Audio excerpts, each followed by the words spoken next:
Section 5.8 is exponential growth and decay and Newton's law of cooling.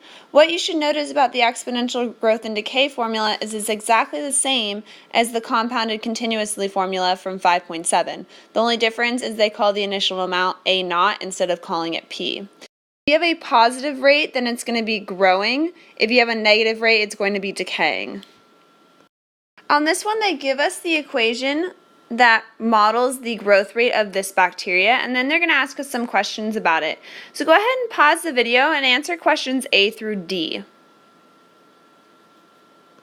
So part A, you could read right out of the equation and just get this 1,000, or you could plug in 0 for T, e to the 0 is 1, so you end up with 1,000 bacteria. Growth rate, you can read that right out of the equation. Your R is multiplied by T, so 0.01 or 1%. Graph the function, so I plugged it into Desmos, and this is what the graph looks like. You can see this goes all the way up. This is 400 hours here before it starts to go up quickly. Part D, after 4 hours, so plugging in 4 for T, you end up with 1,040 bacteria. I rounded it to the whole number because you can't have part of a bacterium. Now we want to know, when will the bacteria reach 1,700? So basically we want N of T to be 1,700. So we're going to set this equation equal to 1,700. So we have 1,000 e to the 0.01 t is equal to 1,700, and we want to solve for t. So first thing when you're solving these equations is you get rid of anything that's attached to the outside of the exponential. So I'm going to divide both sides by 1,000. So now we have an equation like our previous sections. We have e to the 0.01 t equals 1.7. There's no way I can write 1.7 as a base e, so I'm going to switch this into logarithmic form. So go ahead and pause the video and switch e to the 0.01 t equals 1.7 into logarithmic form. So your base stays the same, so it's going to be a natural log. Answer goes on the inside, so natural log of 1.7, exponent becomes the answer. So now we have t outside here, and you can solve for t. So go ahead and pause the video and solve for t, and then plug it in your calculator. So you end up with the natural log of 1.7 divided by 0.01, which is about 53.062 hours. So remember, whenever you have an exponent that has a variable in it, you're going to have to switch it into logarithmic form to be able to get that variable outside. So now on the last one, you want to know, when will the number of bacteria double? You know how many it starts with, so you should know how many would be doubled. So go ahead and pause the video and solve part F. So if you want it to be doubled, that means you want a total of 2,000 bacteria. So then you just solve it exactly the same way, divide both sides by 1,000 to get the e by itself. Switch it into logarithmic form, you end up with the natural log of 2 divided by 0.01, which is about 69.314 hours. So now we're going to look at the decay of salt. So we know it tells us that it's uninhibited decay, so that's our PERT function, A equals PE to the RT. So there's kind of three parts to this problem. The first part, they give you some information, they give you initial amount, and they tell you after 10 hours, they tell you how much is left. But then they want to know how much is left after 1 day. So the point of this first part is actually to solve for R. You need to be able to find your rate of decay. So given this first amount of information, if the initial amount is 25 grams up to about here, go ahead and fill in the formula with what you know. So we're given P, T, and A. So if I fill that in, we end up with 15 equals 25 e to the r times 10. We don't know the rate, we need to solve for that. So go ahead and pause the video and solve for your rate of decay. Don't plug in your calculator, just leave it in natural log form.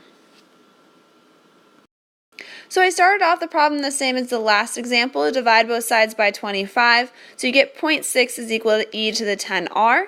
Now we need to solve for this r, which is up in an exponent, so we need to switch to logarithmic form. So you get the natural log of 0.6 equals 10r, and then divide both sides by 10. R equals the natural log of 0.6 divided by 10. Leave it in this form, don't plug it in your calculator, otherwise you're going to round, and that's going to end up with errors in your answer. So now we have our rate of decay. We can solve the first question, how much salt is left after 1 day? So we don't care about this 15 kilograms anymore, that was just to help us over here. So go ahead and pause the video and set up a new formula with this new information. So So when you set up this formula, be very careful to make sure your units match. Up here we were talking about hours, so our rate is in hours, but this says 1 day, so you need to convert that into hours. That's 24 hours. So our new formula is 25e to the natural log of 0.6 divided by 10, that's your rate, times 24. So go ahead and pause the video and plug that in your calculator. So if you plug this in your calculator, be very careful with your parentheses and such. You should get 7.336 kilograms. If you didn't do this, make sure, again, you're very careful. You close your natural log parentheses, you make sure that the 10 is just divided into this, and so on and so forth.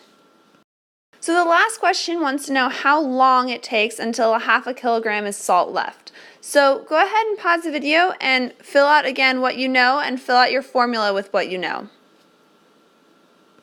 Now we know that A is going to be 0.5, so I set it up similar to how we set up over here, except for now we don't know what T is.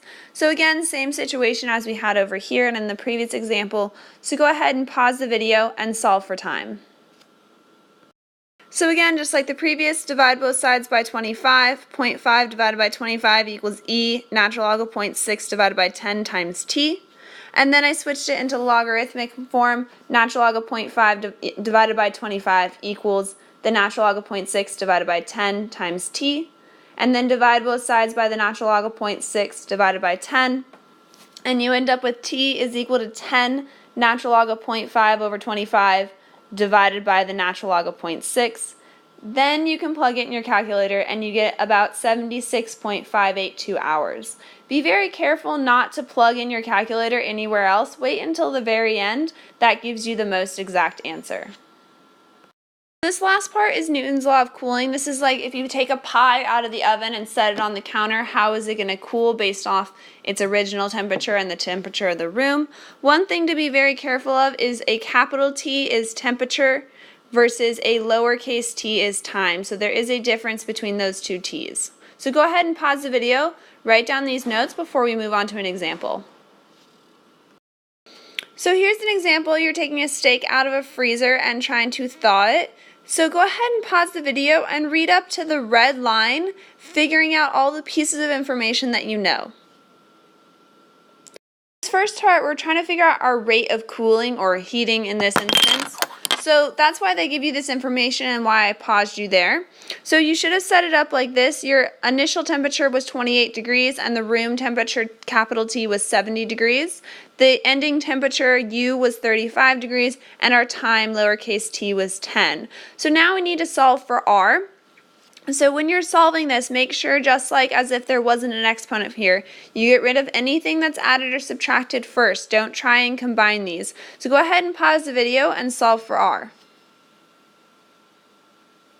First step is to subtract this 70 from both sides. This is the most common mistake I see on these Newton law of cooling problems, is people try and combine all of these together first. Subtract the 70 across first, and then you can combine these to get a negative 42. Divide both sides by negative 42. So you end up with 5/6 is equal to e to the 10r. Switch it into logarithmic form. You get the natural log of 5/6 is equal to 10r, and divide both sides by 10. So now we have our rate of thawing.